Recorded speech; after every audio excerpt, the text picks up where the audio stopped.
Outside once again for Natural 2, our unscripted D&D and tabletop talk show. And today's discussion is a list video. We're finally doing it. We've finally Um, succumbed to the pressure. I think we could even do like a monthly list video. Like we'll just Mhm. once a month. List video Mhm. Sunday or not, I don't know. An offering to the YouTube algorithm gods. Right. Mhm. Um Today, we are going to talk about 5 things that you should ask or 5 things that you should cover at session 0. If you don't talk about anything else, talk about these 5 things. And just to get it out of the way up front, we're going to assume that you've already figured out what system you're going to play and um, What day you're going to play, general scheduling things. scheduling, all of that like administrative stuff. We're not going to talk about that. That ideally is figured out before session 0, really. So, number 1 is homebrew rules or what content is allowed, splat books, third party, anything like that. You really want to hash out as much of that as possible at the very beginning before any dice have been rolled or role playing is starting to happen, because it is a lot harder to integrate that stuff in a campaign that is already in progress. Um, there's concerns about fairness or balance or something being overpowered to the point of being ridiculous or just broken, or broken in the other direction, and it's not actually any fun to play, or whatever the case may be. The point is that if you can get as much of that out of the way before you've even started, then you are less likely to have hurt feelings and sour grapes and I didn't get to play the vampire hunter that I found online, or we're all so sick of Sam and his vampire hunter and the rest of us are going to quit. All that kind of junk. Mhm. If you can get it out of the way early, will save you a lot of heartache. I think also a lot of stuff that's included in this category is like, oh, are we using encumbrance? Or are we using this variant rule? Or like, this often isn't referred to, but multi-classing is a variant rule or is up to the DM's discretion. So like, this general topic includes a lot of like, what are the rules that we are all subscribing to? That way we all know the plan going forward. And as you mentioned, like trying to adjust these things once the campaign starts gets messy. Like if you start the campaign with a certain flanking rule and then change it halfway through, you're gonna run into like, oh, I forgot we changed that. Can I still get that advantage because I wouldn't have done that move if I knew we had changed it? And it becomes a disaster. So some organized GMs, much more organized than myself, would have like a whole document of their rules and their, what they want to include and what they don't. I certainly don't do that, so I generally just kind of have like an open floor thing of like, hey, do you know if you're going to try and bring something strange or if you're going to try and push a ruling? Is something going to get in your way if it does get ruled one way or the other? And just kind of let all those different questions and answers kind of bounce around the group. So. This is also the time, if you haven't already discussed it, to let the players know if there are restrictions such as no wizards or no gnomes Mhm. or Or whatever no the case extra may be. books or content, that kind of thing. Yeah. Right. And there again, so people know what they're getting into. Although that one, maybe you should even cover in your campaign pitch document, Hmm.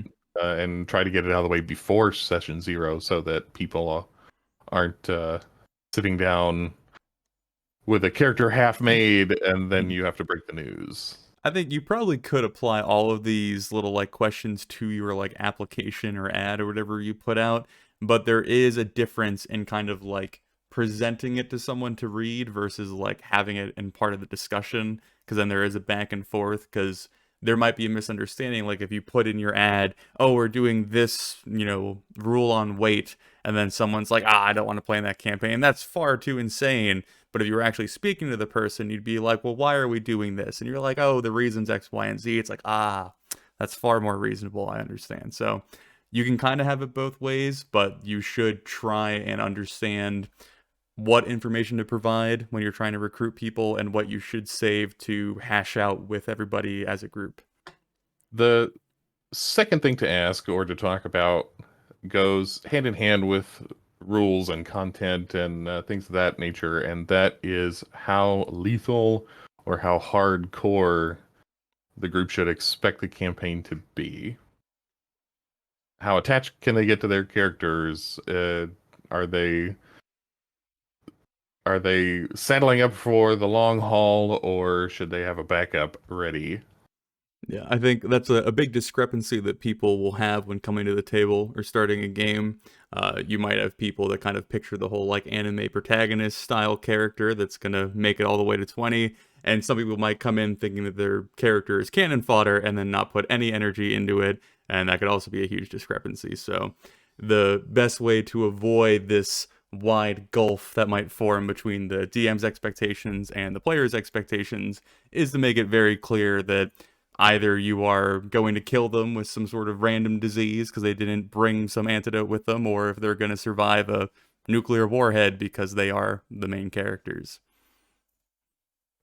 And the third point, you'll see sort of the pattern of our thoughts here, where we're on a logical progression through these concepts.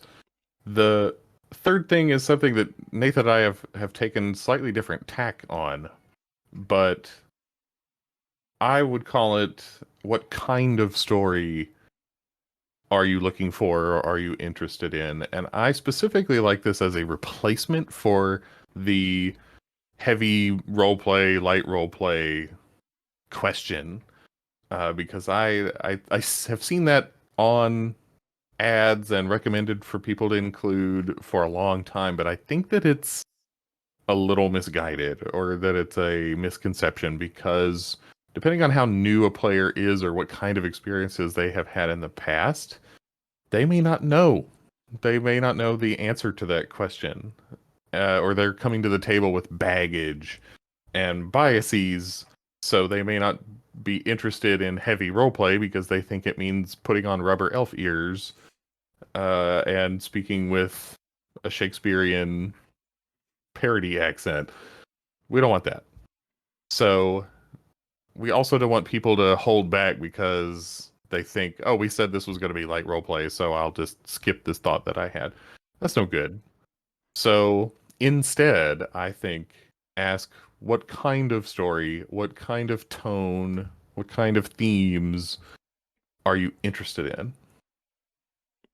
The little bonus piece of advice I'm going to slip in here is a lot of the times when people come to session zeros, or at least the experience that I have had with people on session zeros, is there's a tendency to kind of feel like you don't want to dominate the conversation, you don't want to speak over people, you don't want to take up too much time.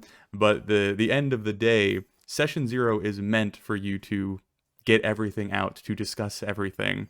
And so if your answer to a question like, what kind of story are you looking to play or tell or see, presented to you, if that answer is pretty long-winded, let it be, right? Like as a DM, you should be excited to have, I guess, the most amount of data to pull from. And as a player, you should hopefully have the energy or the enthusiasm going into this to have an answer for that. And I'm not saying that you have to come up with a thesis on the spot, but having a good idea, or at least having a solid idea to present, is not something that you should shy away from because you feel like you might be outshining the other people. But the other side of this, I guess, third piece of advice, the actual side that I would put forward, or how I would pose this question, is getting media examples from people of kind of what their expectation of the campaign is going to be is really interesting. Most recently, I asked our group this going into what our next project's going to be,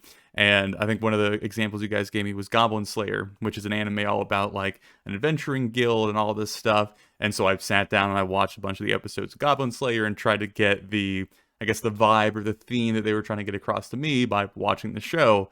And I think it's a really easy way of if someone struggles to put into words or to, again, on the spot convey what they want to say, they can just be like, sit down, watch this, and you both know that you are both watching the same thing and hopefully getting the same meaning out of it. So I find that really insightful to ask. And again, the media that you may give them could be books, movies, I mean, like graphic novels, I don't like anything could potentially help. And it just, again, gives the DM more to go off of and also good examples to kind of pull from or work inside. And yeah, so generally that's my best way of pitching that question. A great point. And we're coming to the home stretch here. The last 2 points also sort of go hand in hand with each other. And they are trying to think how to put this. They're going to take the most work to sort of get the information that you need out of your players. It's going to take the most prompting or the most explaining of what it is that you're trying to ask them. Number 4 is what is the concept of your character? What are your intentions with this character? What are you bringing to the table beyond ancestry and class? Mhm. Ancestry and class is part of it, but this is where to find out um, how seriously this person is taking this character concept. This is where to find out the kind of arc they're looking for their character. If you have a very narrative heavy campaign planned, then this is where you figure out what the player is going to be looking for or hoping for out of you, the DM, in terms of characters showing up from their backstory or things to put in front of them to give them chances to develop their character's persona. Jump in here, Nathan. I think all of those are really vital parts of this question, but what I see is the DM being the most either interesting or I guess like essential part of this concept or advice or question or whatever how you want to phrase it is if your group all understand the opposite characters that are playing with them, those intentions, it really helps the game flow and the group kind of function together. I do kind of have a few examples we could pull from our campaign, but the general concept is, if player A during session 1 or session 0, I guess I should say, says, I'm bringing this dishonored knight, and his whole vibe is kind of restoring his like family's name, and he's really serious, and like this is ABC of who my character is, what his intentions are, and what his focus is. Then player B, who might not be playing a similar character to that, can at least respect what their intentions are, know what his intentions are, and isn't trying to decipher it on the fly during the game, because we're not professional writers or actors. We're not going to always accurately put out what we're trying to, I guess, like put up as our character's personality.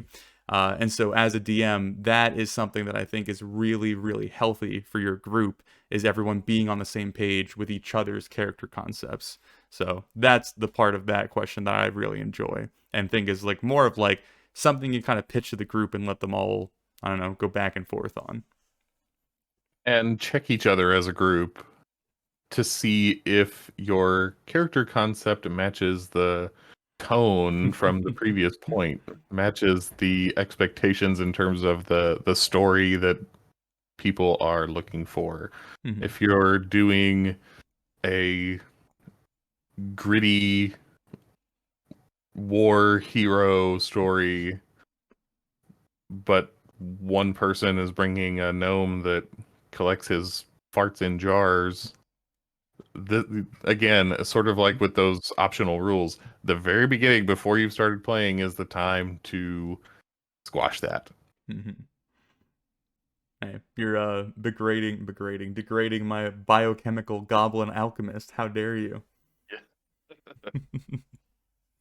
And finally, number 5. What are you excited about? What are you looking forward to? Particularly with regard to the character that the player is bringing. Yeah. I mean, I think I would even broaden that a fair bit. Again, I mostly speak from the DM side because that's what I'm most familiar with. It Each player in your group is probably going to want drastically different things out of the game. And not to the point where like they're polar opposites, but someone might really enjoy the really gritty mechanics of D&D, and someone might really enjoy the drama and the RP and the improv. And so they might not come out and directly tell you that and say, yeah, this is the pillars of D&D that I really like. But they might say things like, oh, I'm really interested in where my character might end up. And so that you as a DM can kind of perceive that as like, they're going to be really interested in their character's emotions and mindset and kind of the story or events that are taking place. And they're not going to be as focused on, I guess what their powers are, what the mechanics are. Whereas another player might be like, man, when I hit level 15, I'm going to be the biggest badass in the room. I got all this shit locked down. I know all this stuff. And I want my guy to like walk into a town and everyone quivers with fear. You're like, okay, that's a power gamer. Well, we'll deal with you later. So I think that's a really like cool part of this question is it's going to be really open-ended and you're not going to get a direct answer, but the answers you do get can lead you to better understand what each player is seeking out of you as a DM, because at the end of the day, the player almost kind of has to use you as like an access point to what they want. Like they can't RP with themselves. So, I mean, I guess they can, but they kind of have to get that from you. So if you have that understanding and know that's what they're looking for, you can have that ready or be mentally prepared for that. And that again is the best part of this piece of advice. So that's our list. Anything that you think should be included that we did not cover, put that or anything else in the comments. And don't forget to like and subscribe. You know me. But hopefully, this discussion gives you a sense of how to get the most out of session 0 and not just leave the night with, well, I know the classes everyone's bringing, Mhm. uh, or I know I can't include these X card topics. That's great. Another thing to tack on at the end is like your session 0 doesn't have to be a one and done session 0. Like when you say session 0, I think like that term has kind of broadened a fair bit. Like this might be something that's like taking place in a Discord chat or a group chat over several weeks, or this could be something that you have a session 0 at the beginning of your campaign, and then a few weeks in, you have a refresher session 0 where you kind of like redefine some things, confront some problems that might have cropped up. Like these are just questions you can always kind of ask and address and think through to just keep your campaign going in the right direction, because a D&D campaign requires a bit more maintenance than I think a lot of people want to admit or I guess like face the music for. So Yeah, things change, so it's a good idea to redo your session 0 every so often. Um, Depending on how long your campaign's going on, if it's been 3 months or so, certainly if it's been longer than that, if it's been a year, mm-hmm. check in with people and go over some of these subjects again. It can only help. Well, we have now finished our first mortal sin of doing a top 5 tier list video, so now we can stay awake at night. But I hope that the advice was useful. And again, any sort of meaningful conversation or discourse is very much appreciated down below. And we will try and take whatever you have to say and add it to our ramblings and our further natural twos. Or, yeah. We'll add your distinctiveness to our own. Yeah. Until next time. Have a good one.